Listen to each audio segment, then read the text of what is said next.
First thing, for all of the applications that we're going to do, one of the big parts is you are going to have to develop the equation. You have to create the equation involved. So that's what all of this stuff right here is about. And so we're going to go over that first, and then we're going to apply it to a few different situations. Okay? So we've got two possibilities, and that might be the first thing in the question. Well, is this growth or is this decay? Is this going to be increasing or is this decreasing? Is the final amount bigger or smaller? And in almost all cases, it should be very obvious. This is not something that is tricky, generally speaking. Okay? But if it's growth, you're using this equation, which has a plus. So you're adding the rate. And if it's decay, you're using this equation that has a minus because you're subtracting the rate that you're given. Okay, there's one other situation which I'm going to get to after I talk about all of these.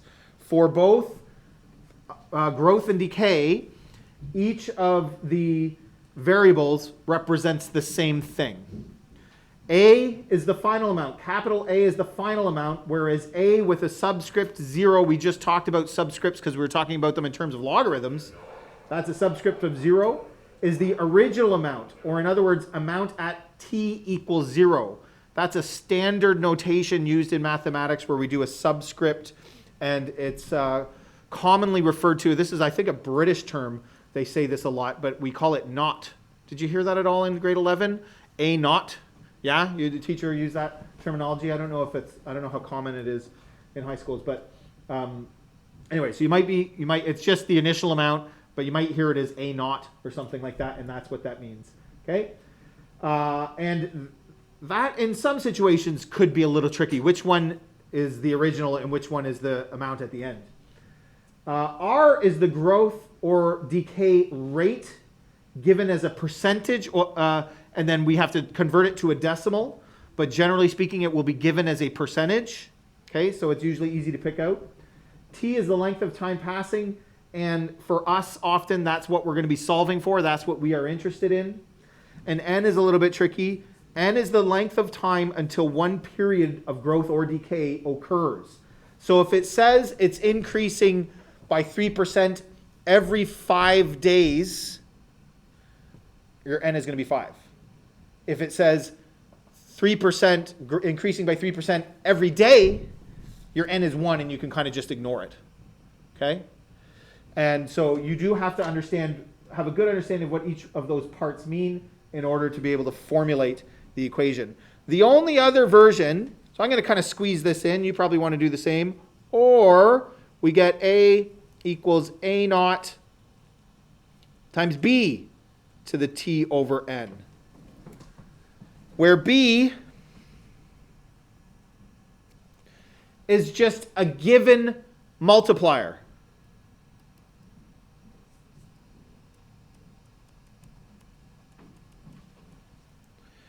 Okay? And this occurs in a few specific situations. We're only going to see one example of these in the lesson. When it says something like doubles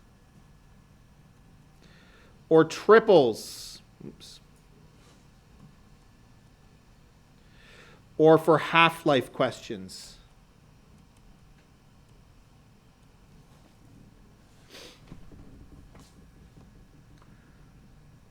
So if it says the population of rats is doubling, R is not 2. It's not 1 plus 2 to give you 3. You just put 2 in as the base. When we do this example, I'll talk about it a little bit more, and you'll see what I mean. Okay? But I think you've probably seen that before, and I don't think it's too complicated, so I think you'll be okay with it. But that's how you could say that. So when you're given the multiplier, and it really will only be doubles or triples, or for a half-life question. And for a half-life question, you don't even have to do it this way, but you can. Okay, does that make sense? Yeah, we're okay with that? Okay, let's do it. Often this stuff, again, becomes more clear when we start to actually look at examples. The population of a city is 178,500 in 1990, and it is growing at the rate of 2.1% per annum, means per year. I think that's Latin. Often finance questions have a standard, and they use this /A, which means per annum. So if you see /A in any of the work, that just means per year. Okay.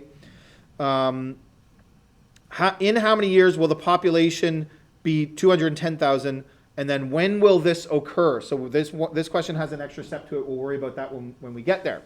Okay. In how many years is the first part that we're going to do. So we're solving for time. And the first thing you might do is this growth or decay? Growth. Right? Growth. And that's a small thing. You absolutely do not have to write these two down and circle the one that it is. But I'm just modeling that is part of the thinking that you go through at the beginning of these questions. So now, and we don't often use A and A naught. We use something else. So this question is about population, so I'm going to use P. So I've got P equals P naught 1 plus R to the T over N. And it's up to you whether you want to do this. It's not a requirement, but this is a very good strategy if you struggle with applications, to help you focus your attention on what's important and to help give you a focus of sort of steps or direction in putting your equation together. And what I'm talking about is listing the variables,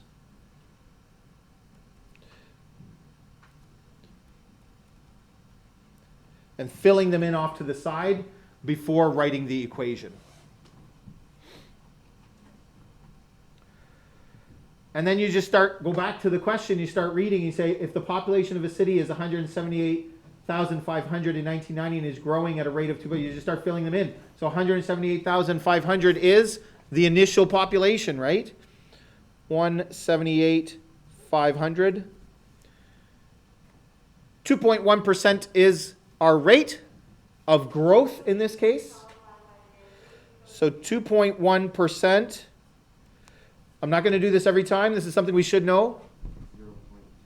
How do you get that? You would divide it by 100. Okay, I love it. But probably a lot of you just move the decimal place, right? But you're exactly right. And that's what I was going to say is, technically speaking, if you need to convert a percentage to a decimal, you divide it by 100. And in this case, it's 0.021. You do not have to show all those steps. Okay? T is what we're solving for. N is 1 because it says the growth is happening every 1 year, per 1 year, each year. So N is 1. And again, in grade 12, in this course, we are given the final amount as well, because what we're interested in is solving for time. You could be given, and some of the questions in the homework will have this, where it gives you the amount of time and you just plug it into your equation and solve for the final amount, right? Not very interesting. It's just a calculator question, but it does highlight that that's a thing that you can do when you set up an equation. Generally, you have two variables, two unknowns, and we want to be able to ideally sub in for either one, to solve for the other. And in grade 11, that's the part that you couldn't all the way do unless it was set up to be kind of tricky. But now with logarithms, we can solve any. Okay? So I'm going to write it like this. P equals 178,500. 1 plus 0.021 to the T over 1. And I'm going to write this again. So I kind of wrote this down 3 times, but you really only have to do it once. As long as you're doing it correctly, you can do that.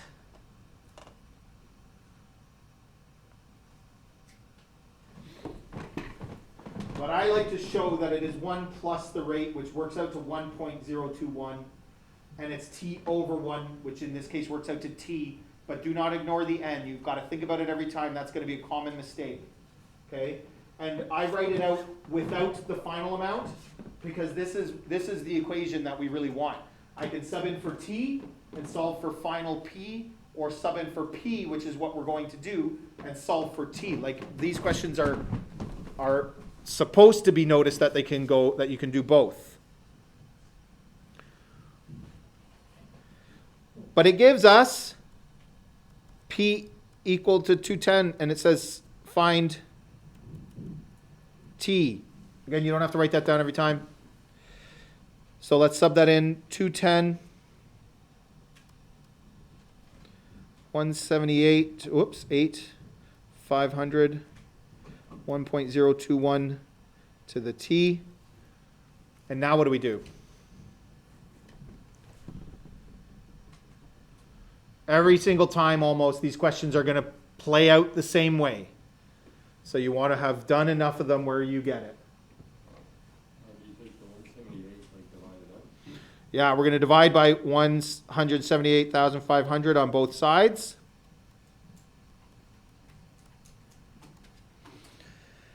And I'm going to leave that as a fraction. Check this out. I'm going to double check this because this looks wild. 210, 000 over 178,500, 20 over 17. Holy cow. What are the odds of that? I'm just surprised that it reduced so much. There you go. Equals 1.021 to the t. This has to be exact. You may not round. So even if it doesn't reduce and you got a big nasty fraction, you keep it. Under no circumstances can this be rounded. Now what do we do?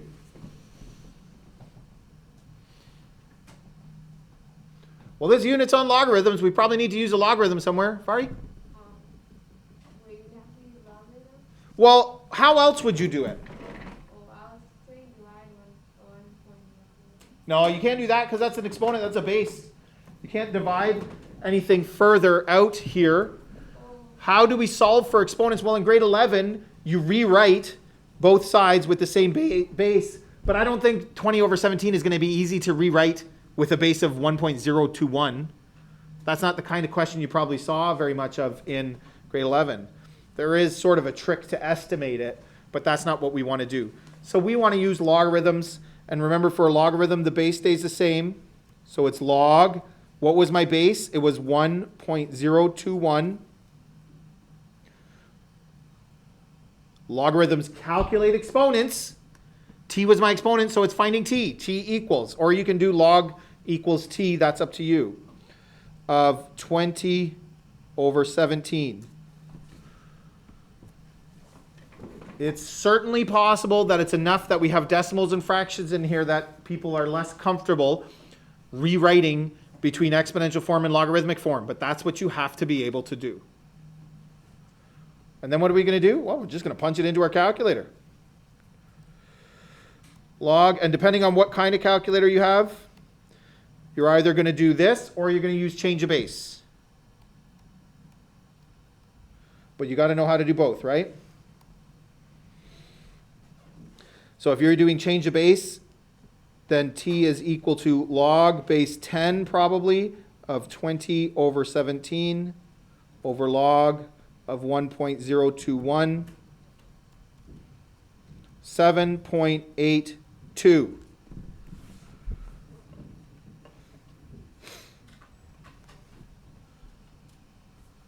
Any questions about that?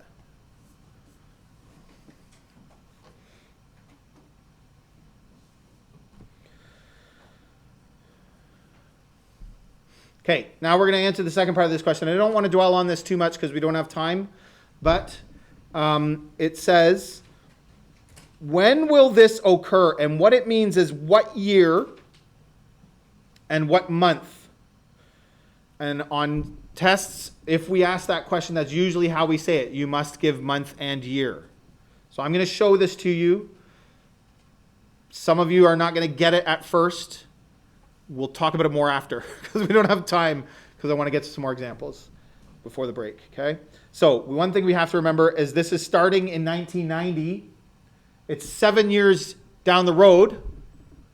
So what's the year? 1997. So therefore, I'm going to do half of my statement now, then we're going to talk about the rest. It will take 7.82 years. This will occur in some month of 1997. How do we find the month?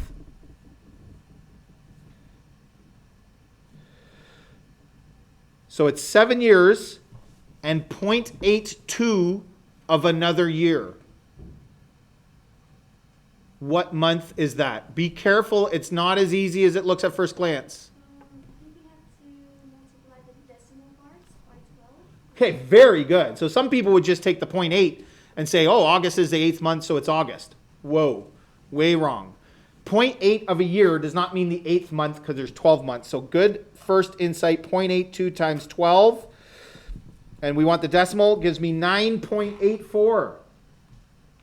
So that looks like what month? September, but that's wrong. Not exactly. This is the hard part. So I'm not going to, so sometimes we have a long conversation about this because people don't get it, but we don't have time. Is it October? It is October. October is the correct answer. It's not because we're rounding up. It's because January would be the 0th month, wouldn't it? If it was 0.5, you'd be halfway through January.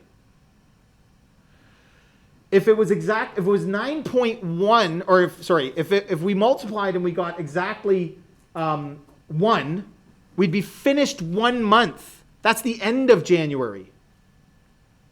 So you have completed 9 months. So we've completed the 9th month, which is September, and we are now into October, near the end of October, because it's 0.84. Right? So you could just think, you always round up, 9.84, and like always round up, not just round. If it was 9.3, you'd round that up to 10th month, and it's October. But that's my explanation of why. If you think back to January, if it was 0.3, you would be in January. January is the first month, but it's a 0.3 or 0.8 because you're still in January because you have not yet completed a full month. And so every month is bumped up by 1. 9.8 means October. Okay, moving on quickly. See how many we can get done. We don't have to do the whole explanation of all the other stuff, so this one should be faster. This one's only different because it's half-life. Half-life is a very specific kind of question and is very interesting. When we do 2 days on this, I like to talk more about these applications because they are interesting and there are real-life applications. Half-life is how they date really old things. When they find dinosaur bones and they know that they're 65 million years old, that's how they do it with half-lives. They used to call it carbon dating. I don't know if they use carbon anymore. They use it maybe for some things, but not everything. But because they know the half-life of carbon, and so they can use it to determine how old the sort of soil in the bones and that kind of stuff is. But anyway, it's very, very interesting and very, very real. Like this stuff, scientists, you do this stuff all the time. So it says, half-life is radioactive decay. So this is decaying. Definitely it's a decaying situation. So I'm going to use M for mass. If you don't use the same variables as me, it's fine. 1 minus R to the T over N. This one's a little bit different because of how it gives us M and M naught.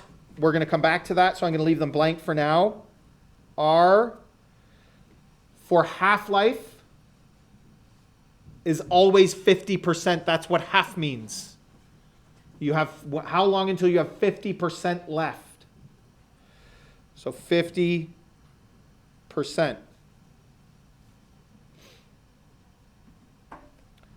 Which is 0.5, which is 1/2. But this is one of those kinds where you can use a base because 1 minus a half is just a half. So when we put this in, we often just stick a half in there because it's half-life. I don't really do the 1 minus. When it's a percentage decay like 30%, then I do 1 minus to get the 70% multiplier. But when it's half-life, we often just stick the 1/2 in there. Or if it's doubling, you just stick a 2 in there. Or if it's tripling, you just stick a 3 in there. Okay? Okay. T is what we're solving for. What is N? 8.1, because this is the example, the half-life is 8.1 days. That means in 8.1 days is when the half-life occurs, when you have the 50%. Almost every half-life question I've ever seen has an N value. Has a half-life of 3 days, has a half-life of 8 months, has a half-life of 7,500 years, like some do. Okay? Now, the last thing that's tricky about this one, and there's a few others that are in the practice that we have to do, is it doesn't give us a specific initial amount and final amount. It just says how long until only 15% remains. So what do you think? Kyle, you have an idea? I think M would be 15 and M naught would be 100. So if we start with, if we start with 100, then the final amount would have to be 15. Very good. Anybody have another idea? Multiply the A note by 0.15 for the A for the circle M value. Yep. So that would get like 0.15 out of it. So, and then we will simplify and we will have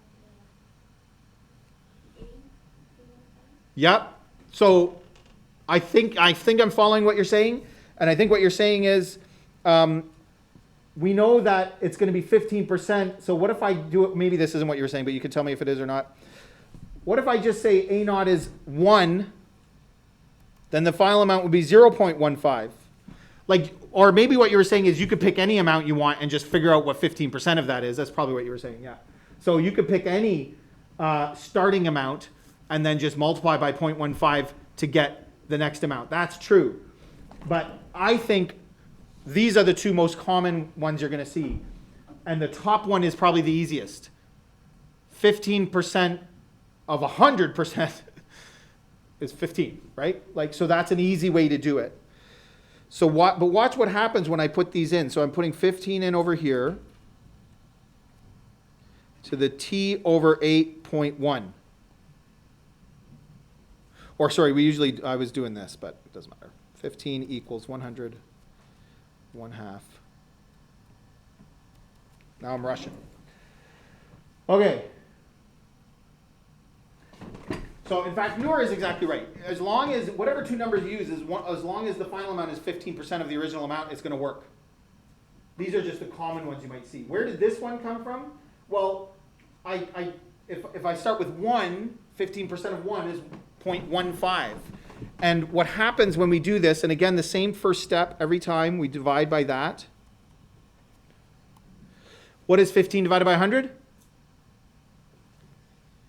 0.15. 0.15 equals 1 times 1/2 to the T over 8.1.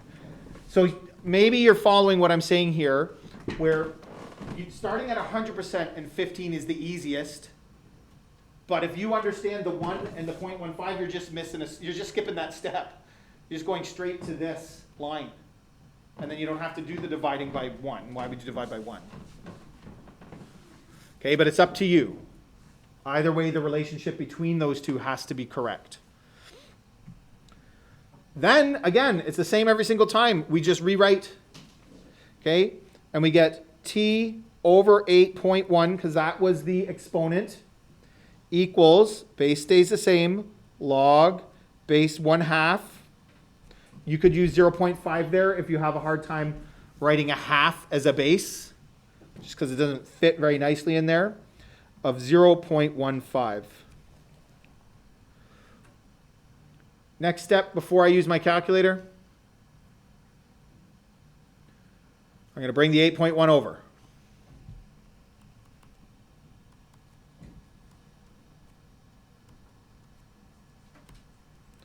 And again, if you're doing change of base, it's going to be 8.1 log 0.15 divided by log 0.5.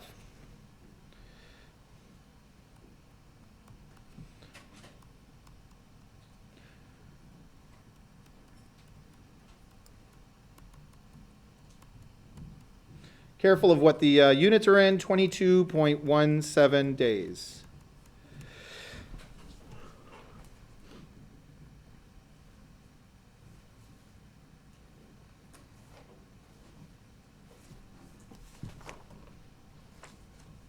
Well, we're definitely not going to fit 2 more in, but we'll get 1 more in and that'll be enough.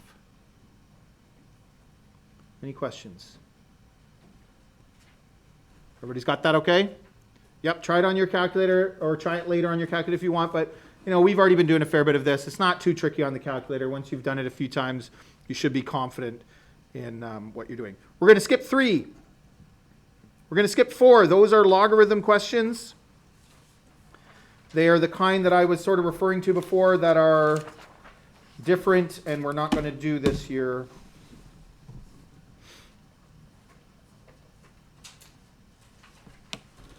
This one's a bit strange just because of how it's worded and that kind of thing.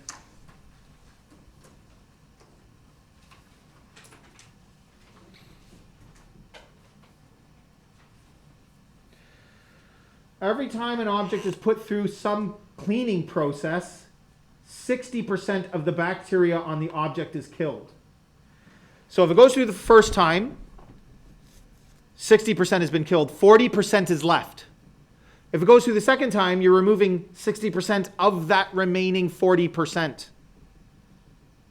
You're not down to negative 20% or something like that, right? You're taking 60% of the remaining 40%.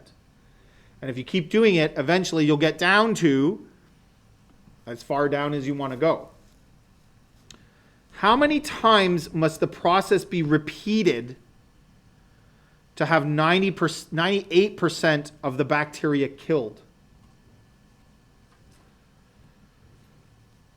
So this one again can be kind of tricky.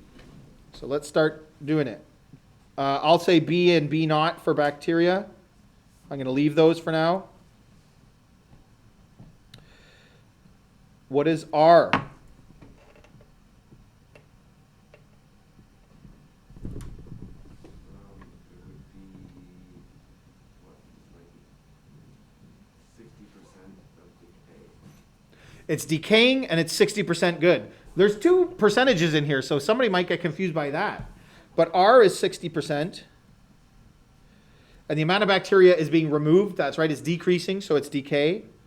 60% is 0.6. T is what we're looking for.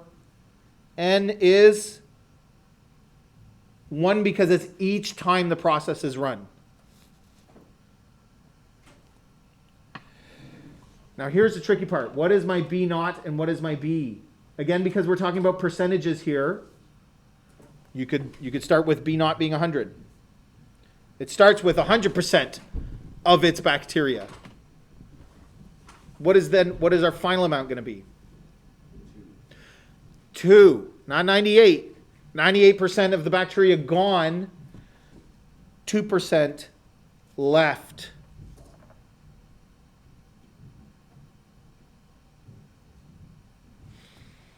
Okay, so I get B equals 100, or of course you could start with 1 and 0.02 as well. 1 minus 0.6 to the T over 1. B equals 100 times 0.4 to the T.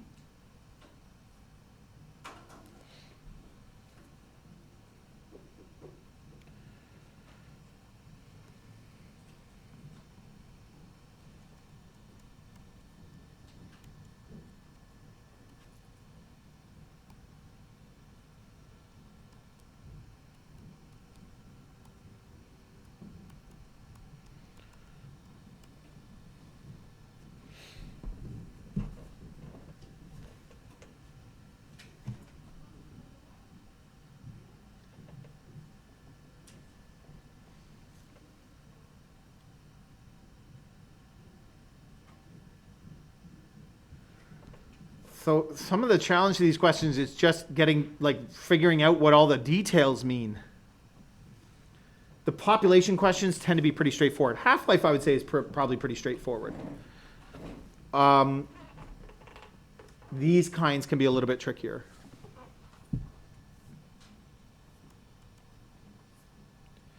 Okay, write it out as a log.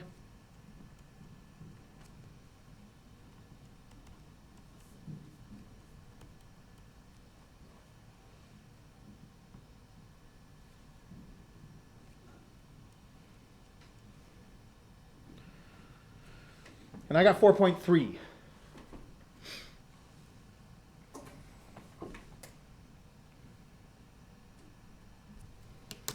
Anybody else get that? Anybody else try? Yep, okay, good. We're not done. Therefore statement, what do we conclude?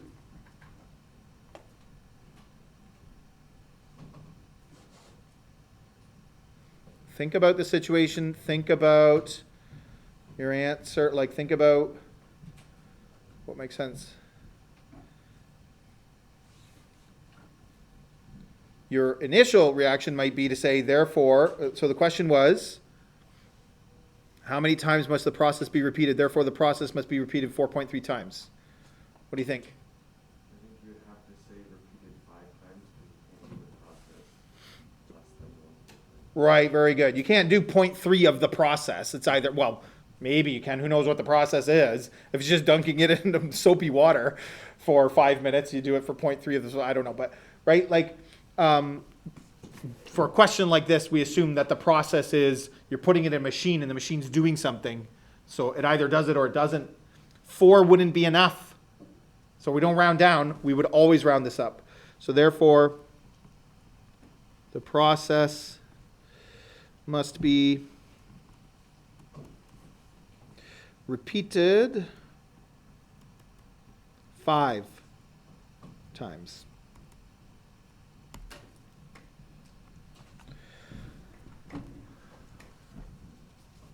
If the hardest part of the word problems is that their way they're worded and just understanding what it's asking and what the different percentages mean, like look at our next question. I hope everybody has that.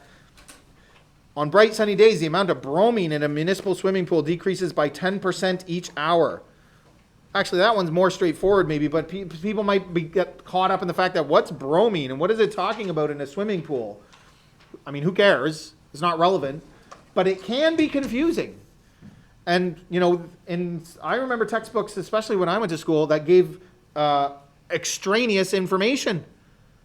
So it'd be like, and the address of the swimming pool is 1475 Charles Street. Like, well, who cares what the address of the swimming pool is? But it would throw that kind of stuff in there, and people would be putting the address of it in as one of the numbers in the question, or right? Like you're just trying to shove numbers wherever they go.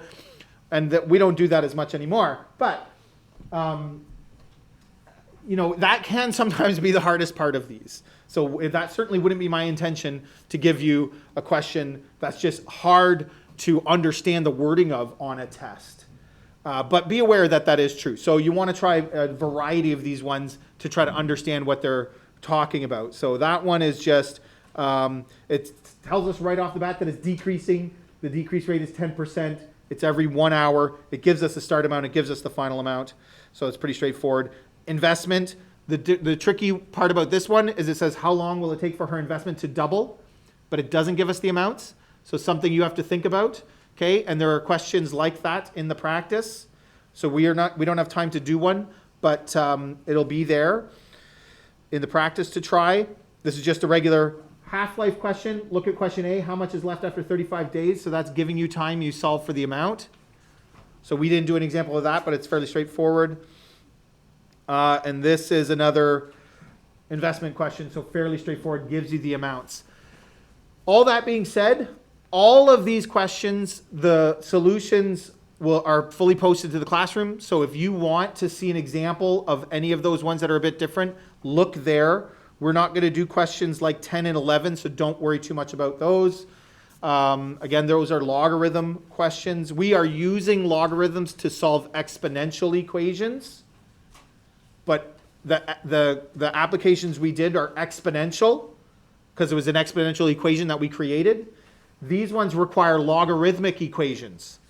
And we would solve them probably by rewriting as an exponential, but we'll leave that for now. Some of these we actually don't. But anyway, okay, so keep that in mind. And again, your work will have a variety of different kinds of questions. Half-life, populations doubling. The question number 3 gives you the equations, so there's all different types that we might see.